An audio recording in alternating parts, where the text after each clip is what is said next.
All right. So, hello. Good morning, everyone. So, how are you today?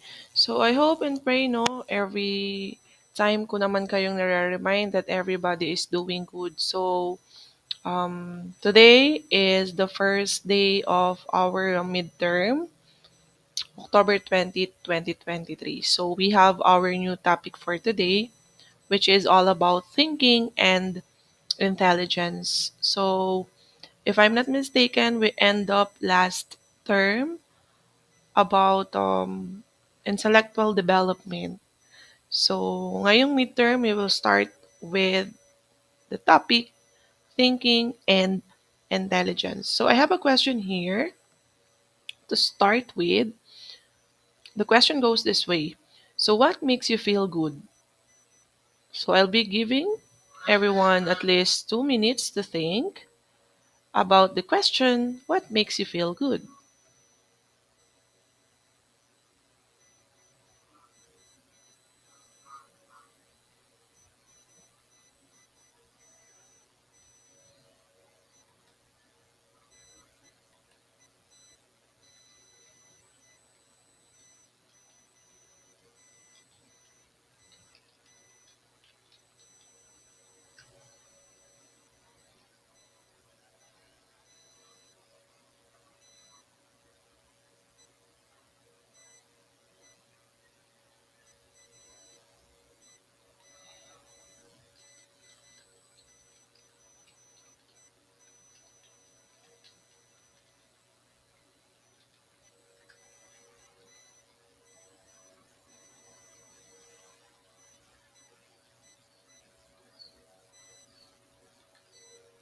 All right, so timer is up. So maybe some of you is still thinking of the answer, or maybe some of you have already their answer.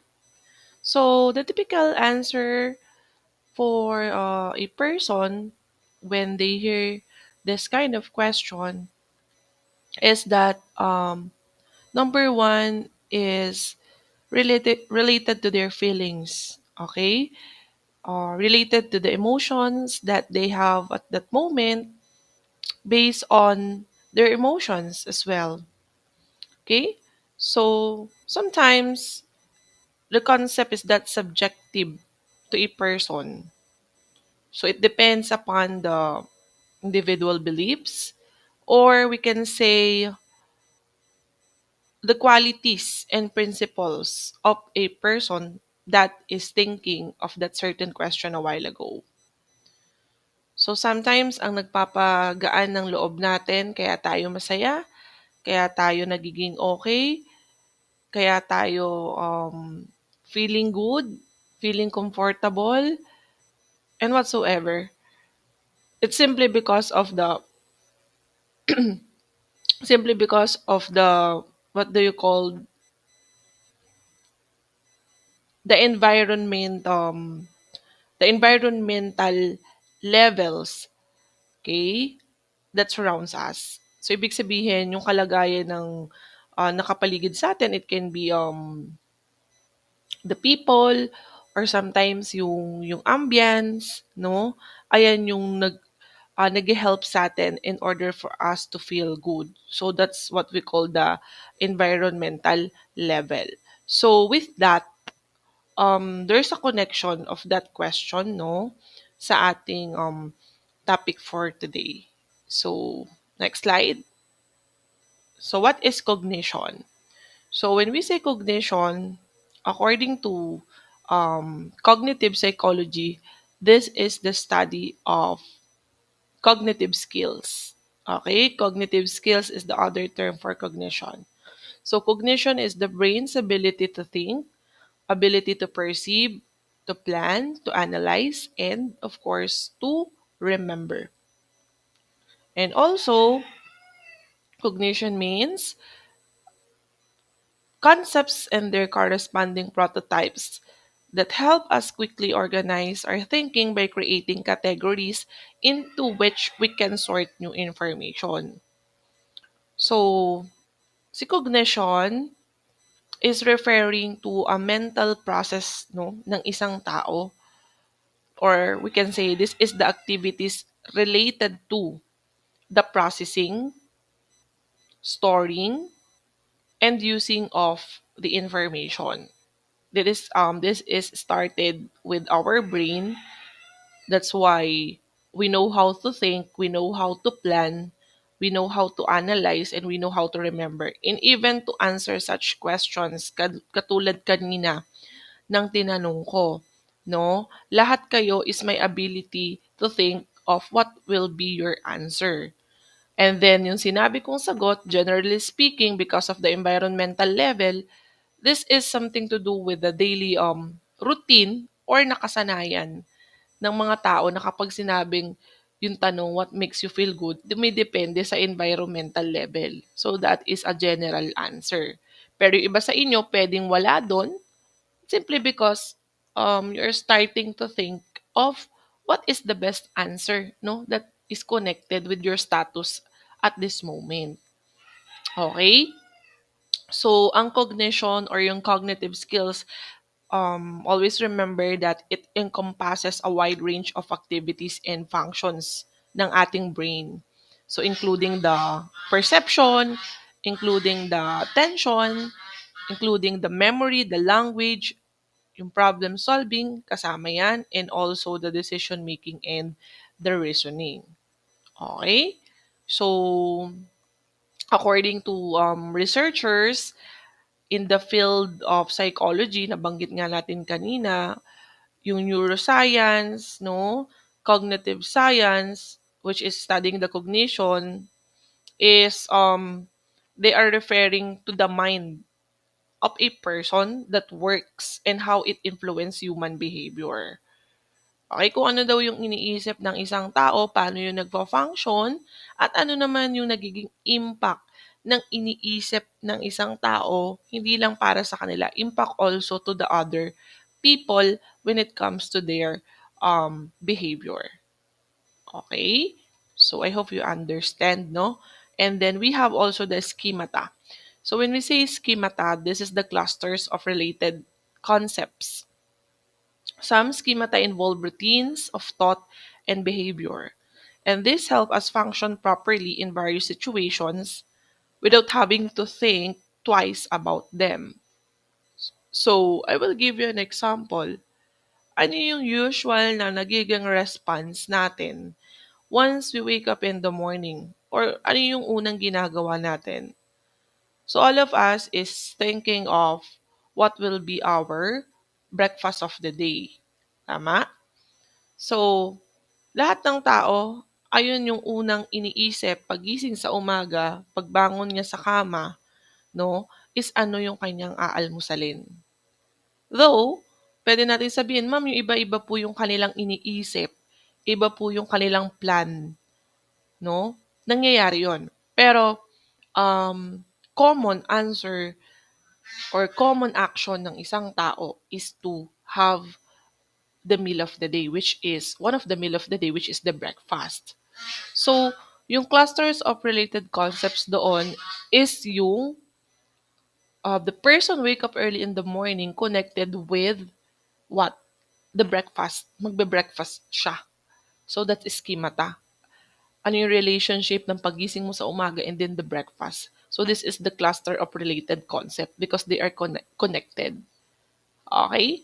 And sabi nga din dito sa second definition natin, you don't need to think twice. So, hindi mo na kailangang pag-isipan if importante ba ang pagbe-breakfast or kailangan ko bang mag-breakfast or tama ba ang mag-breakfast, no? Kasi lahat tayo is we know already na kapag breakfast is usually nasa morning talaga yan. Okay? And schemata show up in social situations and routines of daily behavior. So according to the third definition naman dito, ang schemata naman daw is sometimes nag-a-appear sa ibang scenario like social situations. So nagiging routine natin siya based on our daily behavior. Example, sa school, meron kayong classmates na nag-argue because of their report of the or because of their group project na pinapagawa ng professor.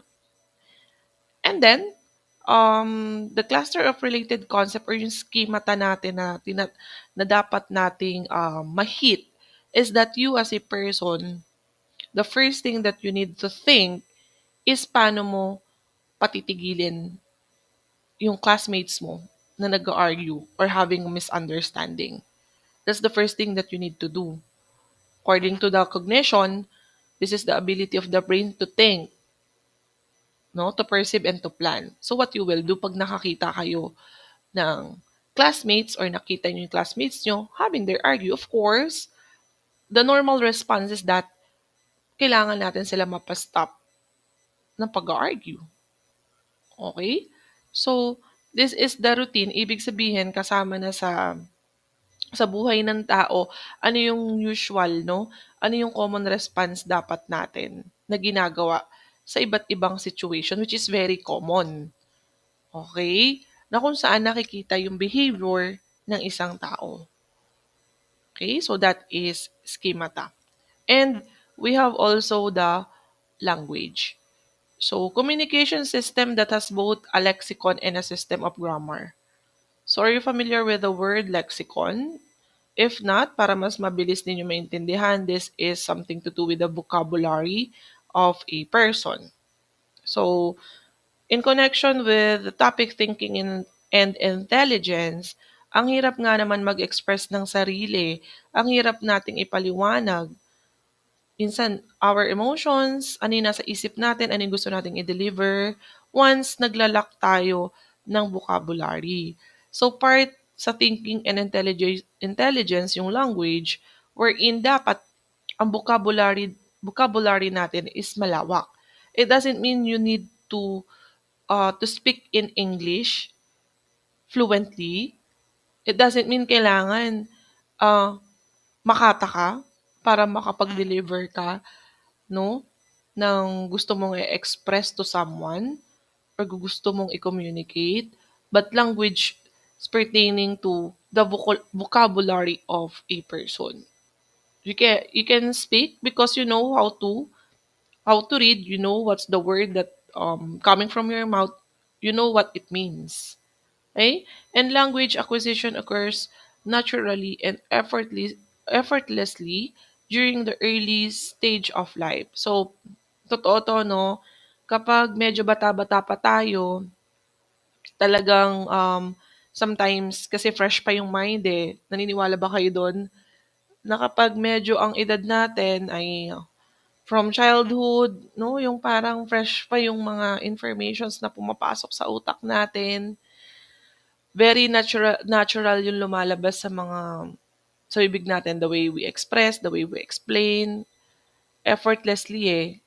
Okay? Kasi nagma-matter sometimes yung stages in life. Kapag medyo matanda na, 'di ba? Minsan dumarating tayo sa point na yung mga elder na, yung mga adult na, ang hirap makipag-communicate na sa kanila kasi um, sometimes naglalak na ng vocabulary sila na dapat gamitin or sometimes hindi na nila alam yung um, gusto nilang sabihin or yung minimin din nila. So unpredictable na rin yung mga elders and adult natin. Unlike ng mga nasa early stage pa, very clear and predictable yung kanilang language. And language has a strong influence on thought, and the concept of how language may influence cognition remains an area of study and debate in psychology. Okay, so language, number one, is napakalaking impact nito when it comes sa tao, the way siya nag-iisip. And then once mai-transfer niya the message, no, to someone or to the receiver, so nagkakaroon yan ng meaning, no? So, without the language, hindi natin maiintindihan ang isang situation, no? Hindi natin magigets ano yung pinopoint ng isang sitwasyon, no? And the concept of how language may influence cognition. So, yung language, ano bang nagagawa niya sa cognitive skills or cognition ng isang tao? Ito is nananatiling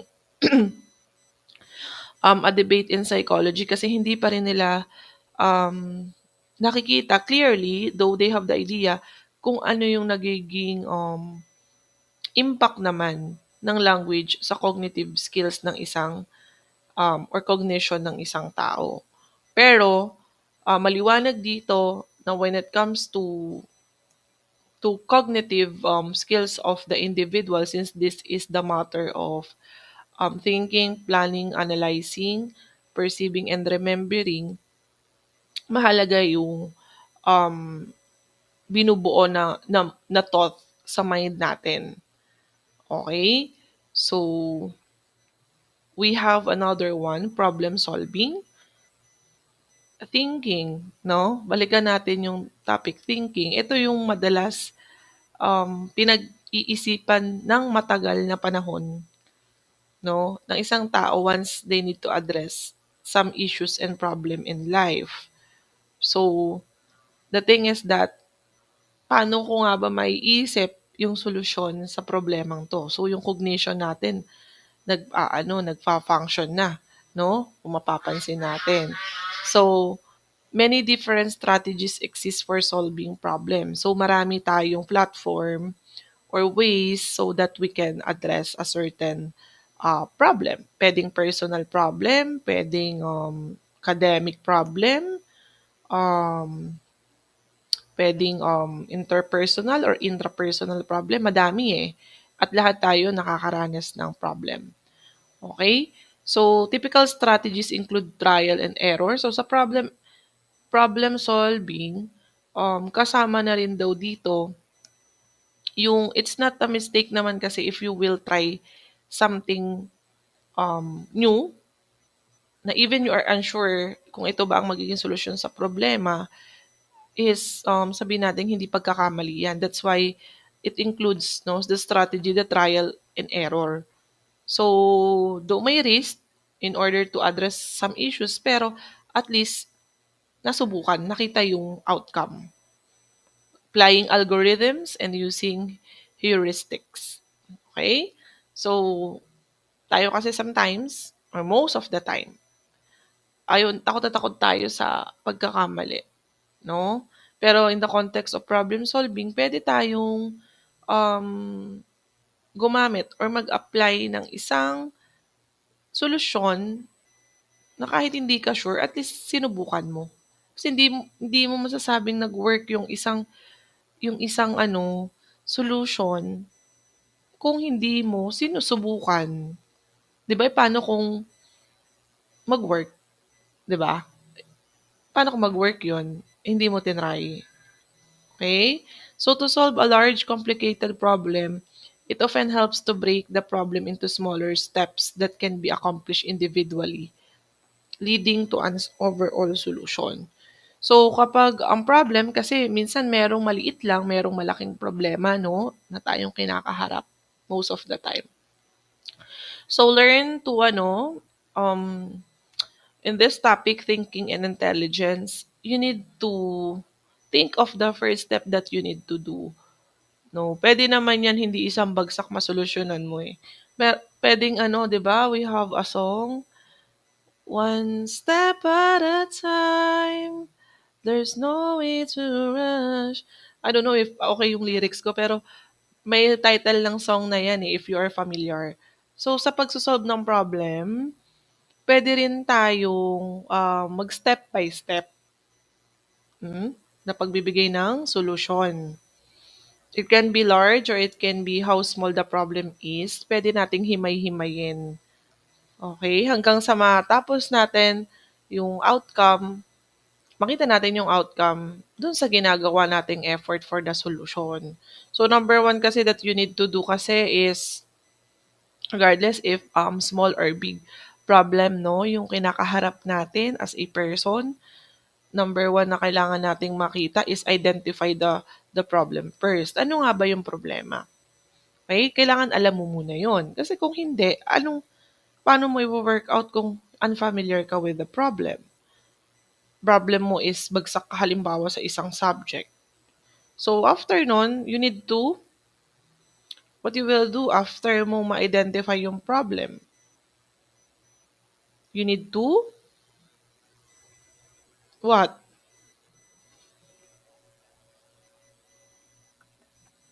You need to address ba agad the problem after identifying?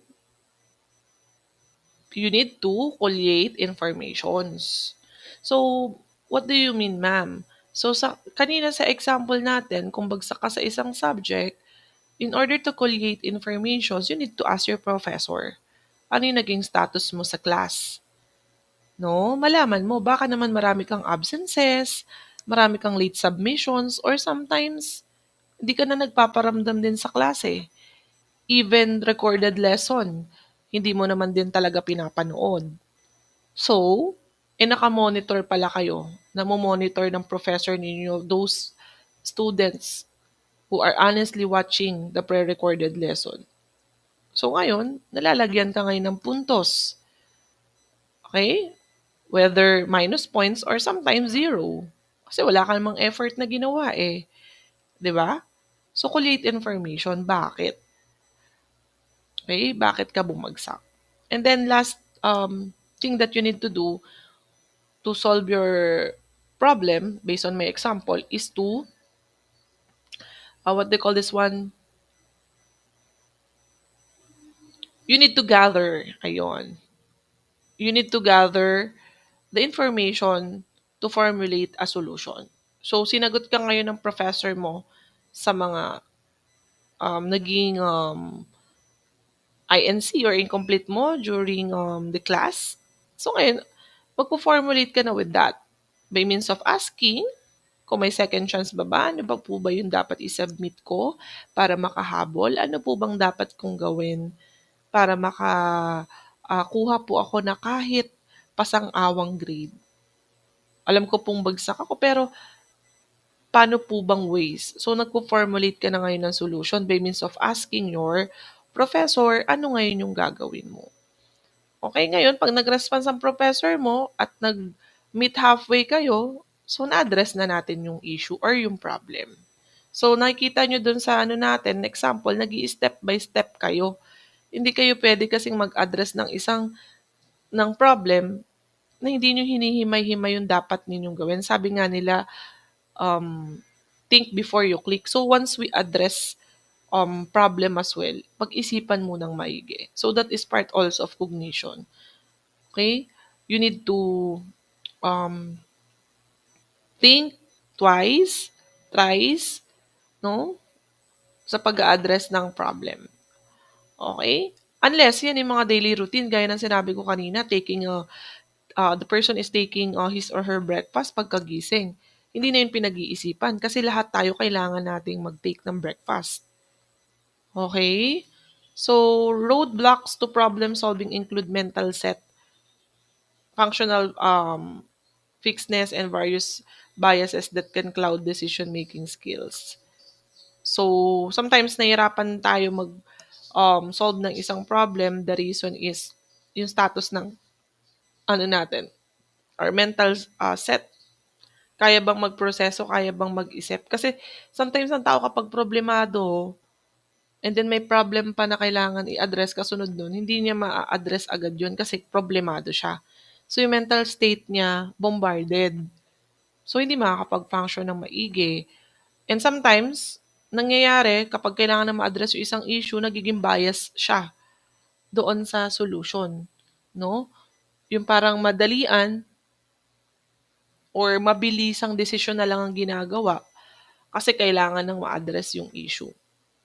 Okay?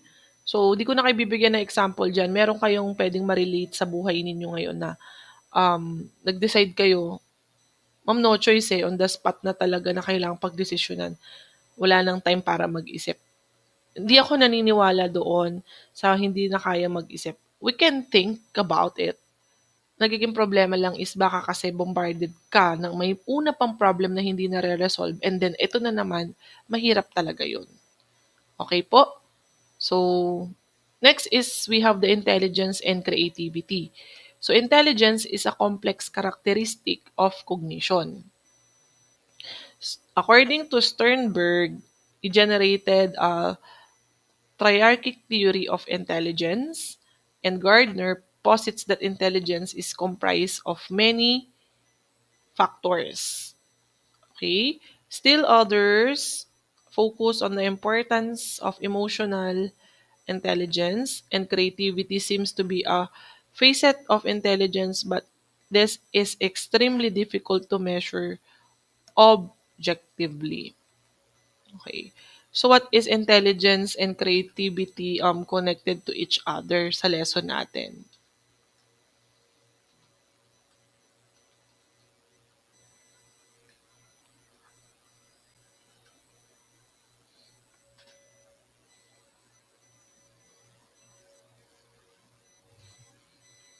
Okay. So when we say intelligence kasi, ulitin lang natin, though na-discuss na natin to last time.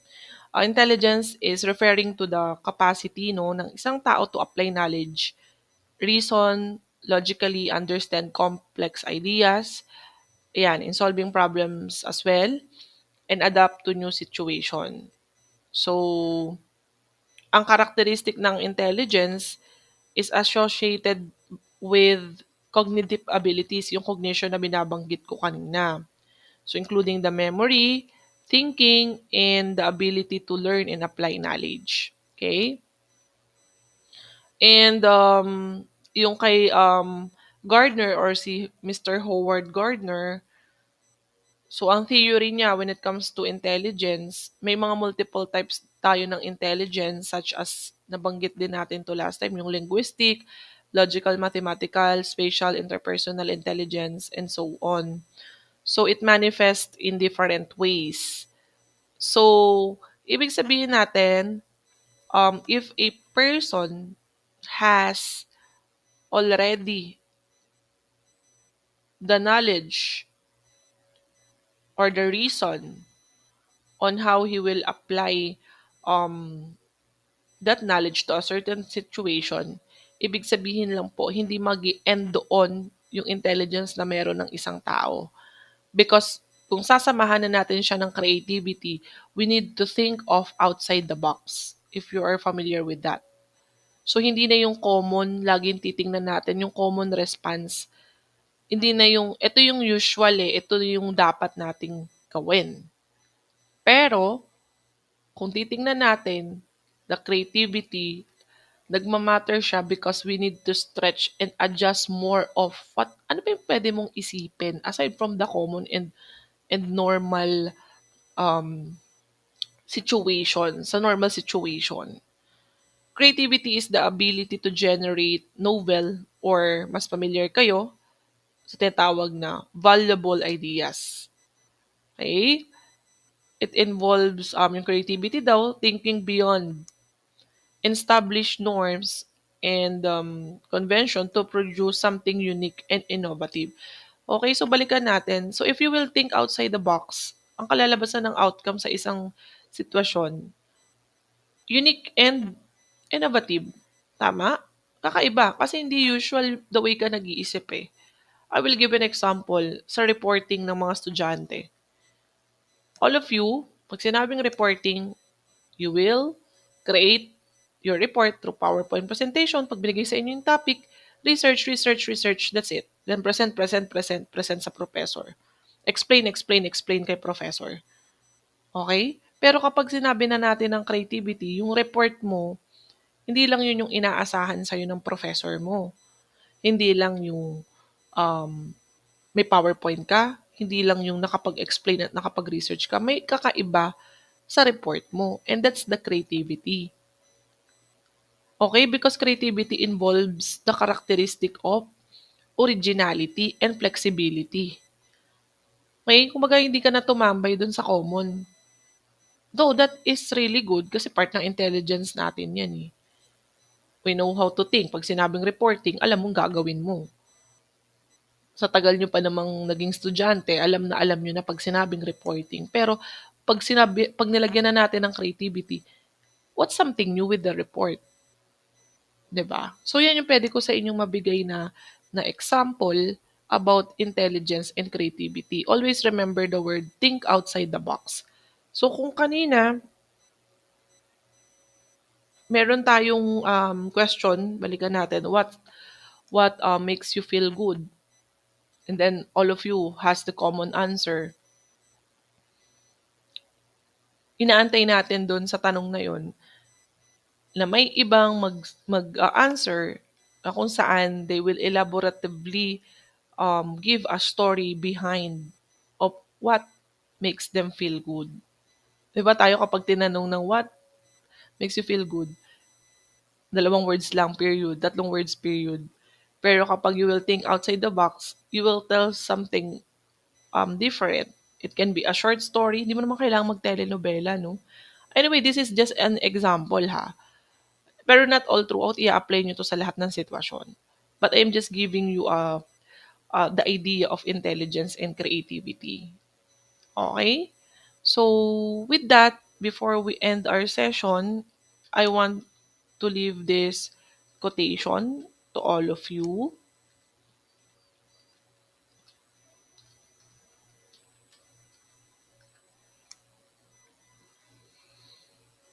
Okay, so I want to leave this quotation